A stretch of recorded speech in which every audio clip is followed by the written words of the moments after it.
Annyeonghaseyo. Hello and welcome to He's a JiKooker, a new podcast where we explore what it's like to be not the stereotypical demographic in the BTS fandom. I'm CJ. I've been ARMY since Wings era, and currently I'm best known in the fandom for my Jikook romance stories. You can find them here on YouTube as videos or the written version on Patreon, patreon.com/CJMoon. Thank you for joining me on this new journey. I can't wait to hear what you think in the comments. So, today we're trying something new, as I've mentioned, and I want to introduce you to someone quite special to me, you could say. So, say hello everyone to my husband. Hello everyone to my husband. I don't know if I'm allowed to give you a name. Am I allowed to give you a name? You can give my name. His name is Peter, and we've been married for much longer than some of you have probably been alive. But everyone else calls me Pete. But everyone else calls you Pete. Only my wife calls me Pete. That's okay. Right, so the thing that makes Peter special, well, there are lots of things that make Peter special, but the one we want to talk about today is that when I say we have an ARMY family, this is me showing you guys the receipts. So Peter is ARMY. He's also a JiKooker, but we'll get into that at another time. And I just wanted to start by talking a little bit today about how we first found BTS as a family and what your impressions were. And do you remember?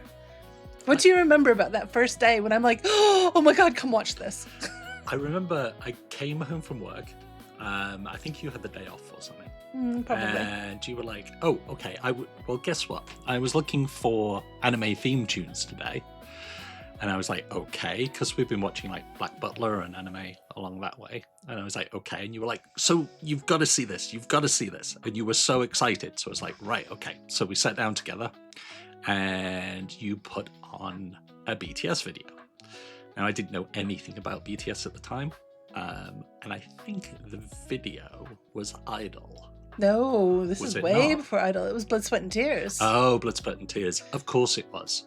And I was like, okay. And I was a little bit confused. And before I knew it, I got dragged into that world with those people. And I was like, who is this? What's going on? Why is this so good? But I can't understand it. Is this Japanese or is it Korean?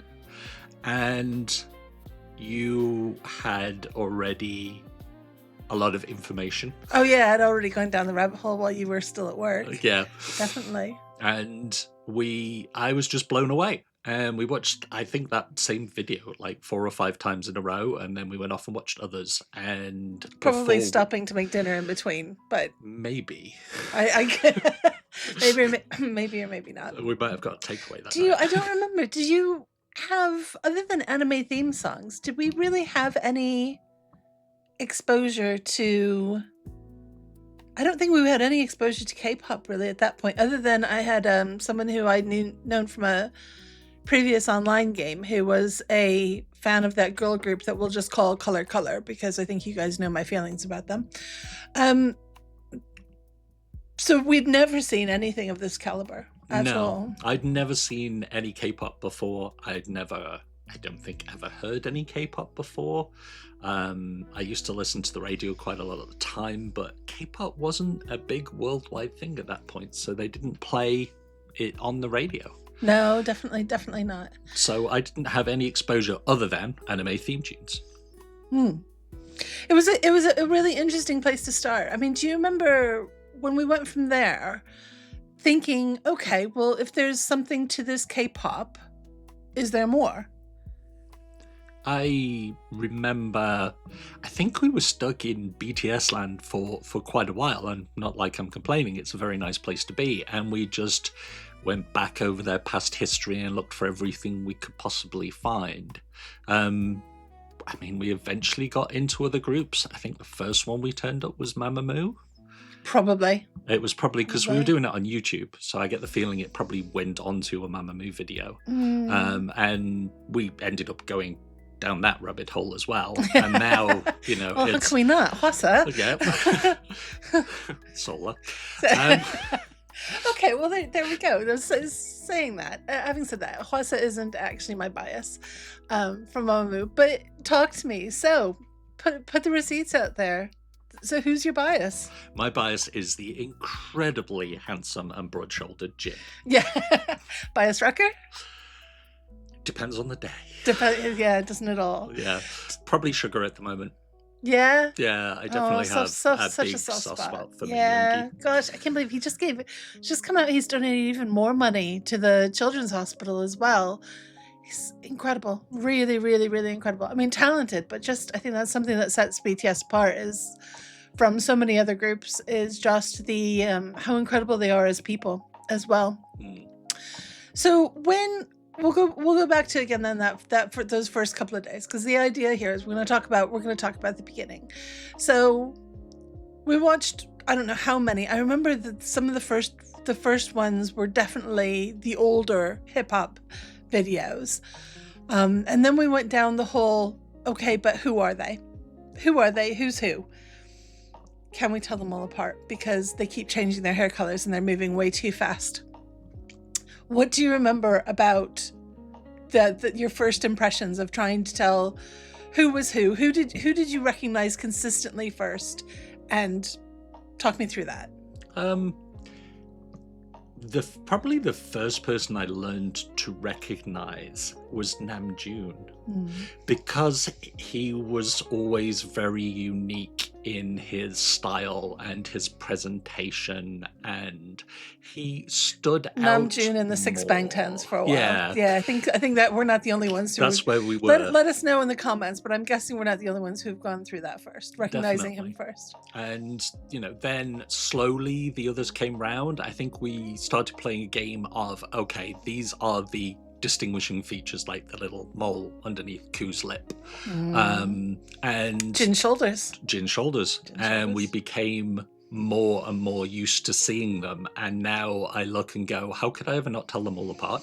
They're all so moving distinct, really fast. Yes. Because they were moving really quickly, and I think we were music video fans, I suppose, way back when, but it had been a long time since we'd watched music videos where you have these, a group of people. 7 is not a small number to have in a musical group, especially if you're not familiar with K-pop. I remember that conversation.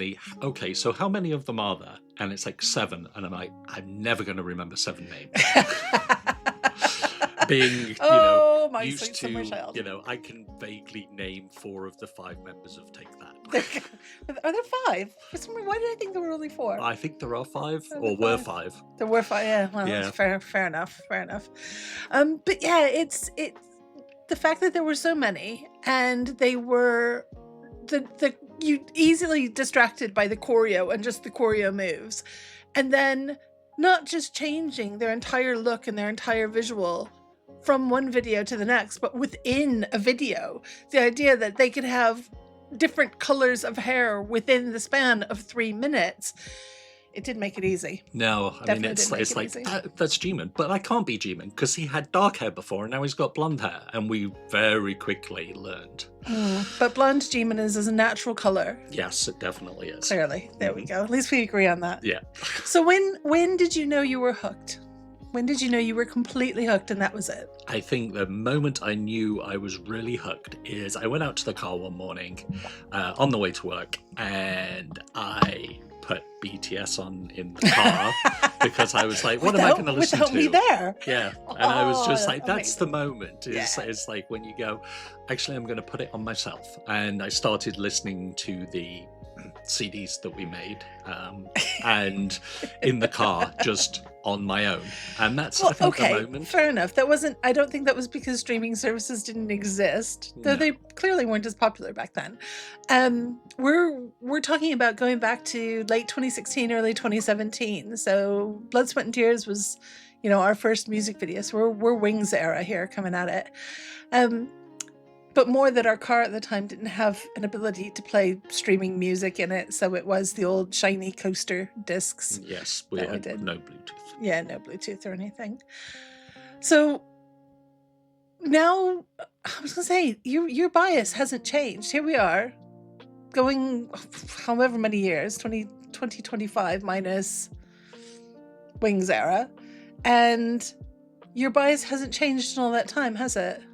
No, it hasn't. It's no matter where I think about going, Jin always brings me back. You've flirted with J-Hope quite a lot, quite heavily. Oh, yeah, well, J-Hope has an effect. Yes, hubby is amazing in so many different ways, but there's just something about Jin that gets to me. I love the whole I'm trying to be Mr. Cool and Sophisticated, but actually underneath I'm a total geek, and I'll be up playing Maple Story in the hotel room right after the concert. Yeah, Jin, you mean? Yeah. Yeah, Jin. Jin.